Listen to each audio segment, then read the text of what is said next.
So if you stick back in time, thousands of years ago, people knew about the brightest planets pretty much everywhere.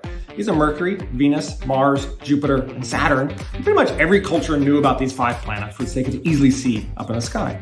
They had different names for them, names that we use now in English. These come from the Roman names.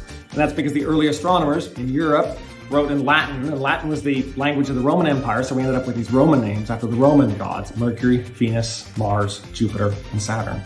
If we keep on going outward, we have 3 more things that historically have been called planets. You have Uranus, Neptune, and Pluto.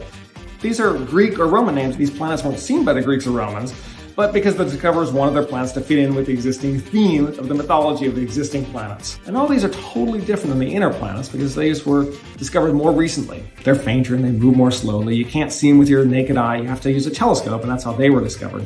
But since then, as telescopes have gotten bigger and bigger, and astronomers keep finding smaller and smaller things in the solar system, and we discovered some things that are just a couple of meters across, like literally the size of a person.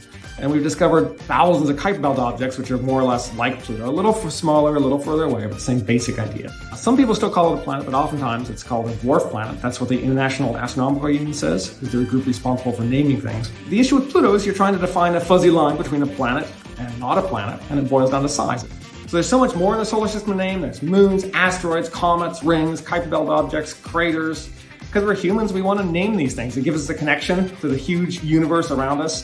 Thousands of years from now, people are still going to be naming planets as we continue to explore the world around us.